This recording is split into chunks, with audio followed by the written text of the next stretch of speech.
kasih Tuhan Yesus.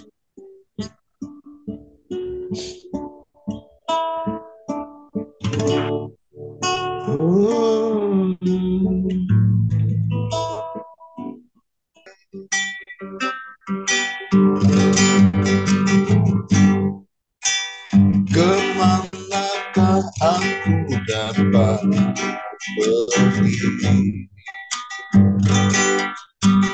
menjauhi yang suci, sahabat, dan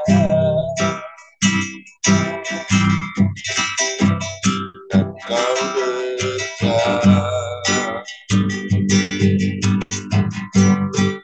bahkan seluruh penanti yang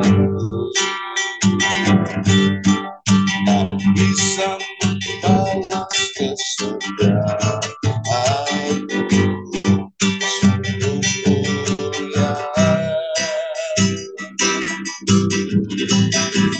Dan berharga sungguh besar pengorbananmu bagiku, terlalu dalam dimengerti. Sungguh besar, sungguh indah yang kau pikirkan tentangku. Tak terselah bagiku,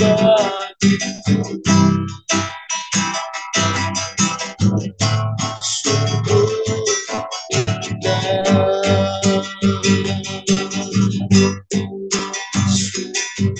besar pengorbananmu bagiku, terlalu dalam dimengerti. Sungguh besar, sungguh indah yang kau pikirkan tentangku. Tak terselah bagiku, oh, sungguh indah. Hari ini kami datang kepada Tuhan, menghamburkan kamu yang tulus. Kemanakah aku dapat pergi, menjauhi yang suci, sahabat, dan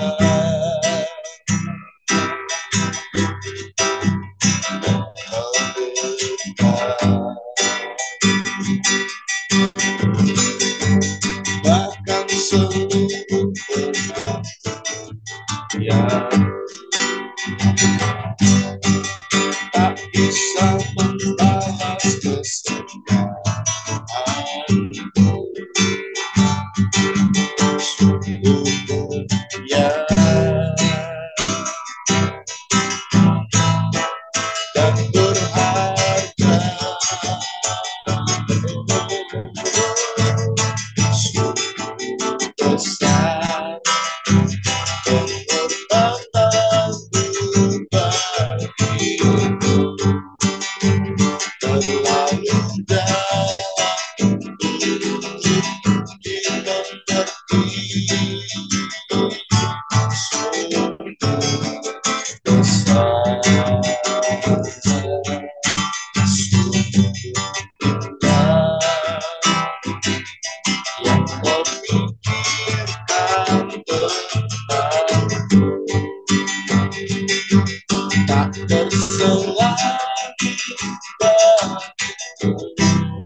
besar, pengorbananmu bagiku terlalu dalam untuk dimengerti,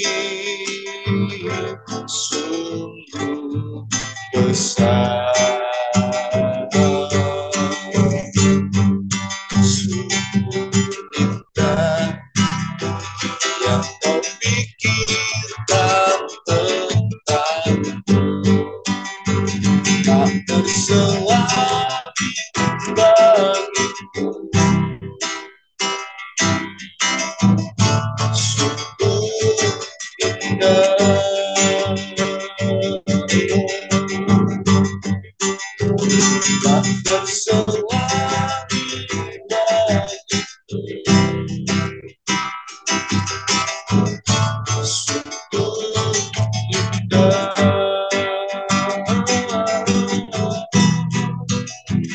tak tersela bagiku, sungguh indah.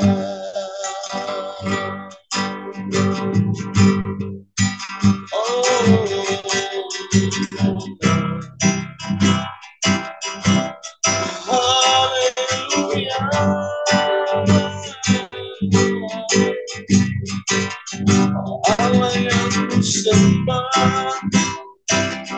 Allah yang ku puji, kau ku muliakan,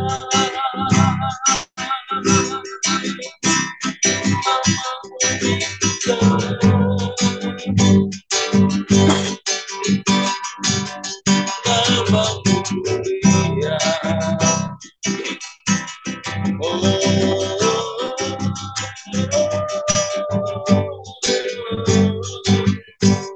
anugerahmu besar, anugerahmu di hidupku, cintamu besar,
sungguh besar pengorbananmu bagiku, terlalu dalam untuk dimengerti,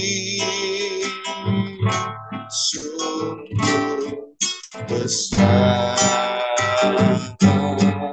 sungguh indah yang kau pikirkan tentangku, tak tersela bagiku,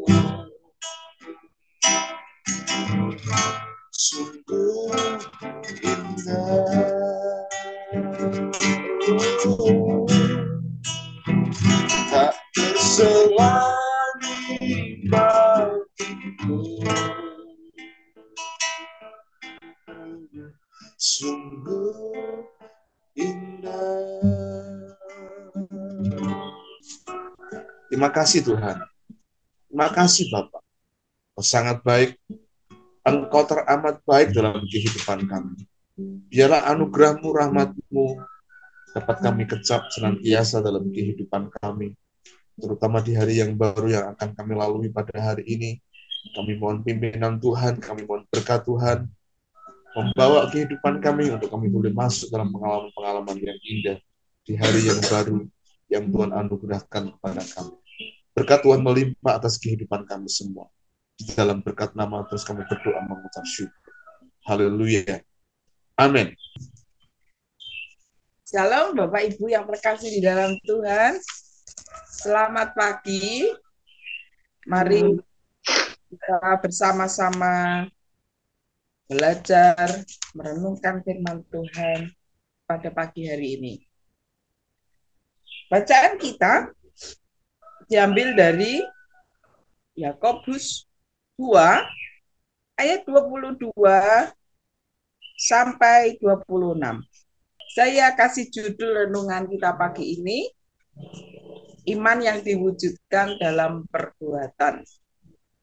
Saya bacakan ya firman Tuhannya.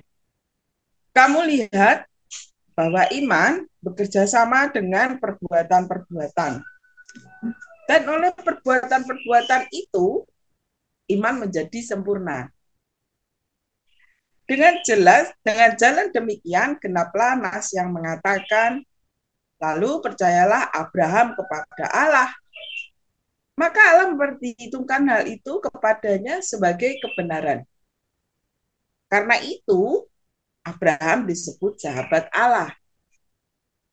Jadi kamu lihat bahwa manusia dibenarkan karena perbuatan-perbuatannya. Dan bukan hanya karena iman. Dan bukankah demikian juga, Rahab pelacur itu dibenarkan karena perbuatan-perbuatannya.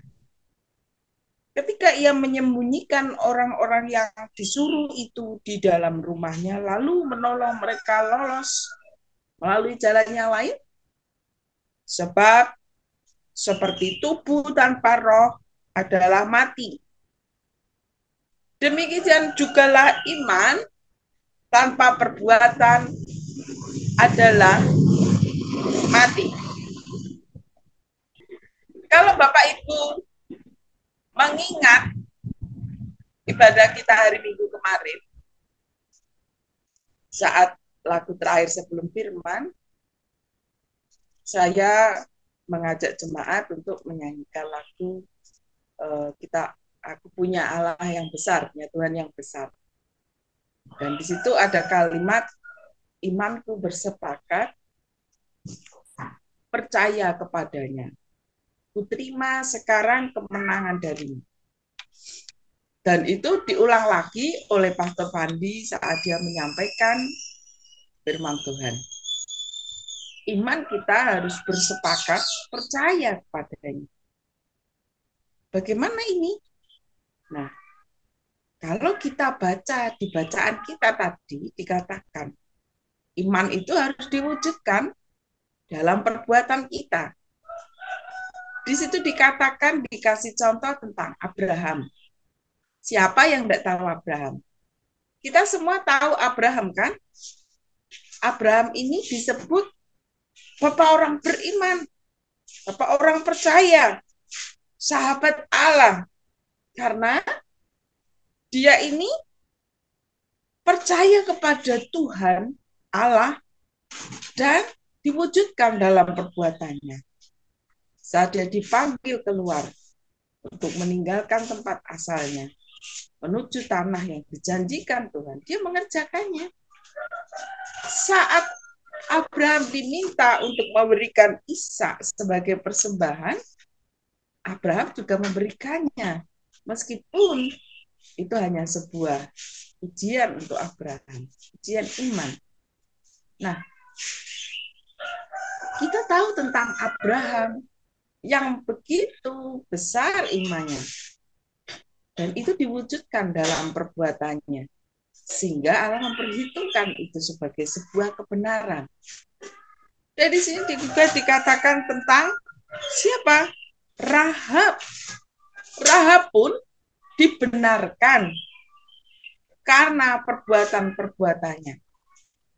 Di sini dikatakan Rahab pelacur itu. Tidak disembunyikan Rahab titik gitu ya. Tidak. Tapi ditulis Rahab pelacur itu. Jadi pada waktu itu kalau kita mengingat sebentar ya, Yosua itu kan setelah memimpin, setelah Musa menyerahkan kepemimpinan itu kepada Yosua, dan Yosua kemudian harus membawa bangsa Israel untuk menuju tanah perjanjian. Dan dia sampai kepada satu kota, Yeriko. Kita semua tahu toh Yeriko seperti apa. Kota yang sangat kuat dengan tembok besar yang mengelilinginya. Saya lupa ukuran temboknya berapa. Saya lupa tanya Pak Yeri. Tapi yang pasti tembok itu besar, lebar, sangat kuat. Sehingga aman kota itu. Yosua menyuruh 2 pengintai muda untuk mengamat-amati seperti apa kota Yeriko itu. Nah, ketika 2 pengintai itu masuk ke kota Yeriko, mereka pergi ke rumahnya Rahab. Bu Nana, kok perginya ke rumahnya Rahab? Memang mereka itu tidak berniat baik begitu. Kok pergi ke rumah pelacur? Gitu. Jangan lupa bahwa apa yang mereka kerjakan itu bukan terus mereka itu mau berbuat tidak baik, mau berbuat dosa, pergi ke rumah pelacur, tidak. Tetapi coba pikirkan, di mana mereka bisa memperoleh banyak informasi. Yang paling tepat adalah memang ke rumah pelacur. Karena di sana pasti ada banyak tamu. Orang tidak akan terlalu curiga. Dan lagi kalau di sana mereka bisa mendapatkan informasi yang banyak. Karena tamu banyak kan, silih berganti kan, pasti ada banyak cerita di situ.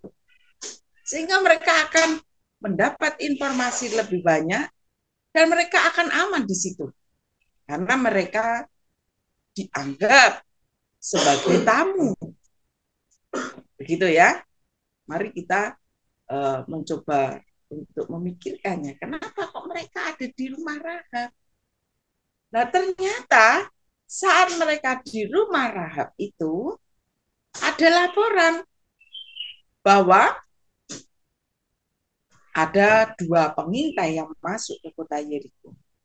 Sehingga petugas-petugas keamanan di kota Yeriko itu dengan segera mencari di mana pengintainya. Nah, sampailah mereka ke rumah Rahab. Tapi apa yang dilakukan Rahab waktu itu? Rahab bilang, oh ya betul. Tadi ada 2 tamu saya. Datang ke sini, bukan orang yang biasa ke sini. Memang betul-betul. Tetapi baru saja dia keluar sebelum gerbang kota ditutup. Coba kalau kalian cepat-cepat menyusul mereka, pasti ketemu. Ayo cepat-cepat. Kalian segera menyusul mereka. Mereka baru saja keluar saat pintu gerbang ini, tempat kota ini mau ditutup. Sehingga penjaga-penjaga ini percaya saja dan keluar untuk mencari kedua pengintai itu. Padahal sebenarnya tidak seperti itu. Rahab menyembunyikan 2 pengintai itu di atas soto rumahnya. Ingat ya, rumah orang zaman dahulu itu kotak-kotak begitu. Terus di atasnya itu ada tempat untuk mereka itu menjemur apa macam-macam begitu. Dan di situ ada jerami. Sehingga dua pengintai itu ditaruh Rahab di situ, terus ditutupi dengan jerami. Nah, sebelum mereka disembunyikan oleh Rahab, itu sudah ada omong-omongan di situ. Omongannya apa? Nanti ya, Bapak Ibu Saudara, sempatkan untuk membaca di Yosua 2. Di situ dikatakan bahwa Rahab ini bilang, ada kegentaran yang besar di antara kami orang Yeriko. Karena kami mendengar bahwa bangsa Israel itu punya Allah yang besar. Dan mereka itu dipimpin oleh Tuhan. Sehingga mereka bisa melakukan melalui hal-hal yang ajaib. Perlindungan Tuhan itu nyata kepada bangsa Israel yang baru keluar dari tanah Mesir itu.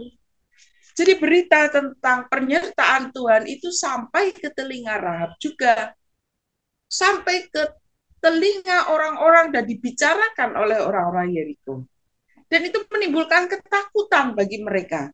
Padahal secara manusia, kota itu aman karena memiliki tembok yang besar, kuat, tinggi. Tapi mereka takut karena bangsa Israel disertai oleh Allah yang besar. Nah, kalau orang lain hanya takut, Rahab ini berbeda. Jadi saat dia mengetahui bahwa pengintai ini adalah pengintai dari bangsa Israel, maka dia memutuskan untuk menyembunyikan, menyelamatkan dua pengintai ini supaya tidak tertangkap. Kalau tertangkap kan sebetulnya kan enak toh. Nah, berarti aman, tidak ada informasi yang keluar. Tapi Rahab tidak berpikir seperti itu. Dia berpikir bahwa Tuhan pasti menyerahkan Yeriko ini kepada bangsa Israel. Dan dia harus menyelamatkan dirinya dan keluarganya. Dengan cara apa? Dia menolong dua pengintai itu. Dan mereka janji-janjian, Bapak Ibu. Janjinya apa? Tolong selamatkan kami. Nanti kalau kalian menyerbu kota Yeriko. Karena kami takut, kami tahu gitu tentang Tuhan yang besar, yang melindungi, yang memimpin, dan menyertai bangsa Israel. Dan dua pengintai itu berjanji pada Rahab bahwa mereka akan menyelamatkan keluarga Rahab dan keluarganya, asal mereka tidak keluar dari rumahnya Rahab. Jadi, kemudian setelah para penjaga itu pergi, Rahab ini menurunkan kedua pengintai itu dari rumahnya. Rumahnya ini kebetulan ada di tembok Yeriko, di atas tembok. Jadi mungkin ada, kita berandai-andai, ada jendela besar di situ, dan kedua pengintai itu diturunkan keluar lewat tembok itu. Nah, janjiannya adalah kamu harus gantungkan tali kirmisi di tempat kami turun. Tali kirmisi itu warnanya merah menyolok, begitu kelihatan. Gitu ya. Jadi saat nanti kami menyerbu, kalian akan selamat asal kalian tidak keluar dari rumah ini. Karena kami akan menandai rumah itu dengan tali itu. Kami akan melihat. Dan janji itu ditepati oleh Yosua. Saat pengintai-pengintai ini pulang, mereka memberitahu Yosua tentang Rahab juga. Dan Yosua mengizinkan, menyuruh untuk Rahab dan keluarganya yang tinggal di dalam rumah yang ada tanda kirmisinya, tali kirmisinya itu untuk jangan diganggu. Harus diselamatkan.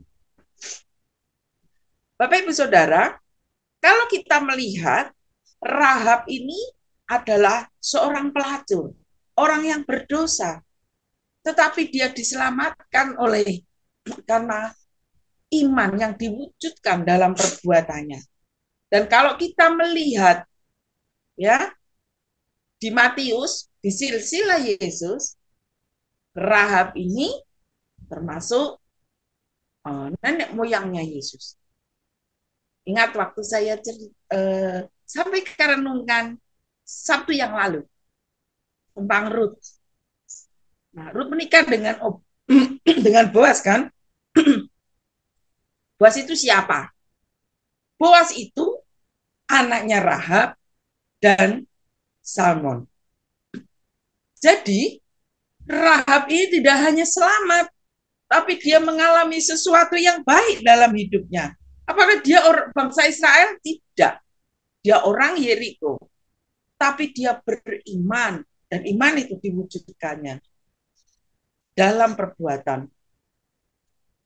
Yang ditulis di Alkitab kita itu tidak kebetulan, yang ditulis bahwa Rahab itu pelacur, itu menunjukkan, mengingatkan kita. Kita itu sama seperti Rahab, orang berdosa, yang melakukan hal-hal yang buruk, yang berdosa di hadapan Tuhan.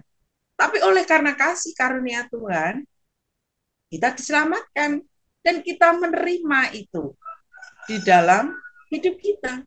Kita memutuskan untuk percaya, terima Yesus sebagai Tuhan dan Juru Selamat dalam hidup kita. Tapi apakah berhenti sampai di situ? Tidak. Kalau kita kemudian habis kita percaya terus mati, ya sudah. Tapi kalau kita masih diberi hidup, maka iman itu harus diwujudkan dalam perbuatan-perbuatan kita. Kita semua ini tidak ada yang sempurna. Kita dibawa kepada Tuhan dalam keadaan kita ini masih berdosa. Bahkan saat kita sudah percaya kepada Tuhan, kita pun masih manusia yang lemah dan tidak sempurna. Tetapi iman itu harus diwujudkan dalam perbuatan kita. Apa yang kita lakukan di masa-masa lampau, itu mari kita tinggalkan. Bersama-sama belajar. Bersama-sama untuk menyadari bahwa diri kita ini harus berubah dari waktu ke waktu untuk menjadi lebih baik lagi. Supaya apa? Supaya iman itu diwujudkan dalam perbuatan kita. Kita yang dulunya tidak setia, kita belajar untuk setia mengiring Tuhan. Kalau dulunya kita ini seorang yang tidak jujur, kita belajar untuk menjadi jujur dalam hidup kita, dalam pekerjaan kita, dalam tingkah laku kita. Jika kita ini orang-orang yang dulunya penuh dengan kebencian dan dendam di dalam hati kita, tapi saat kita percaya kepada Tuhan, kita terima Tuhan sebagai Tuhan dan Juru Selamat kita. Itu harus kita wujudkan. Mudah? Tidak. Susah. Tapi kalau Tuhan itu menyuruh kita melakukan itu, berarti Tuhan ingin supaya kita berubah. Karena itu baik untuk kita. Kita akan semakin dirubah menjadi baik. Pikiran kita, hati kita. Dan itu harus kita wujudkan dalam perbuatan kita. Kalau kita tidak wujudkan, maka sepanjang hidup kita, meskipun kita percaya kepada Tuhan, kita tidak lebih baik dari orang-orang yang belum percaya kepada Tuhan. Kalau kita dulu jahat, kita pun akan tetap jahat. Bahkan mungkin semakin jahat. Kalau kita dulunya seorang penipu, tapi setelah kita percaya kepada Tuhan, kita tidak mau berubah. Tidak mewujudkan iman itu dalam perbuatan kita. Ya kita tetap seorang penipu, bahkan mungkin lebih jahat dalam menipu. Kalau kita ini seorang yang punya dendam di dalam hati kita, saat kita percaya kepada Tuhan, kita tidak mau membereskan hati kita. Kita terus simpan kebencian dalam hati kita. Kita akan menjadi semakin tidak baik. Iman itu harus diwujudkan dalam perbuatan. Kesetiaan kita mengiring Tuhan. Benar, saya sudah setia ke gereja. Itu bagus, betul. Saya sudah setia berdoa. Itu bagus, betul. Saya sudah rajin memberi persembahan. Itu juga betul. Tetapi Tuhan menginginkan tidak hanya sekedar seperti itu, tetapi iman yang diwujudkan dalam perbuatan kita sehari-hari. Itu yang Tuhan inginkan. Berubah dari waktu ke waktu menjadi lebih baik. Tidak ada yang sempurna. Termasuk komunitas kita di gereja kita RBC. Kalau kita melihat saudara seiman kita mungkin, oh begini begitu gitu ya. Itu wajar karena kita semua sedang belajar untuk bertumbuh. Yang tidak wajar itu kalau yang tidak mau berubah, sudah mengikut Tuhan dengan setia, sudah mendengar firman Tuhan dengan setia. Katanya suka berdoa, suka baca Alkitab, tapi tidak mau berubah. Hidupnya masih seperti itu. Sehingga kadang menimbulkan kekacauan di dalam komunitas. Itu yang salah. Kita sama-sama membawa diri kita pada Tuhan, beribadah bersama di dalam komunitas di gereja kita. Tapi kita dengan sadar mau belajar bertumbuh, berubah. Sehingga iman kita itu kita wujudkan dalam perbuatan kita. Kita yang dulu tidak suka melayani, menjadi suka melayani. Kita yang dulu kurang sabar, menjadi lebih sabar. Kita yang dulu tidak peduli dengan orang lain, kita belajar untuk peduli dengan orang lain. Ada banyak hal. Jangan berpikir tentang sesuatu yang sukar, tetapi berubahlah. Mari kita wujudkan iman kita itu lewat perbuatan-perbuatan sehari-hari yang kita dapat lakukan. Supaya apa? Supaya kita mengalami, menerima sesuatu yang baik, yang Tuhan memang sudah sediakan bagi kita. Kalau kita tidak mau mengalami perubahan yang tidak kita lakukan, kita keras kepala terus, ya kita tidak menerima sesuatu yang baik yang dari Tuhan. Tapi kalau kita memberi diri kita, mewujudkan iman kita lewat perbuatan kita, maka kita akan mengalami dan menerima berkat apa-apa yang baik yang Tuhan sudah sediakan bagi kita. Ya, ada kesulitan, ada pertolongan. Ada masalah, Tuhan sediakan jalan. Kita lemah, Tuhan beri kekuatan. Ada banyak hal. Mari kita wujudkan iman kita dalam perbuatan kita. Mari kita sama-sama dengan senang hati dan bersemangat kita belajar bertumbuh di dalam iman kita kepada Tuhan. Bukan lamanya kita menjadi orang Kristen, tetapi mari kita sama-sama berlomba untuk mewujudkan iman kita dalam perbuatan kita. Amin. Tuhan Yesus memberkati kita semua. Tuhan memberkati engkau dan melindungi engkau. Tuhan menghadapkan wajahnya yang kudus kepadamu dan seraya memberikan berkat sukacita, berkat damai sejahtera dilimpahkan dalam kehidupan kita semuanya. Engkau akan menjadi kepala bukan ekor, dan hidupmu akan terus mengalami kehidupan yang diberkati oleh Tuhan. Seperti pohon yang ditanam di tepi alun-alun yang akan terus menghasilkan buah. Demikianlah hidupmu diberkati oleh Tuhan dari sejak pagi ini besok, bahkan sampai kepada Maranatha. Kristus Yesus datang kedua kali menjemput kita semua. Di dalam berkat nama Tuhan kami berdoa mengucap syukur. Haleluya. Amin.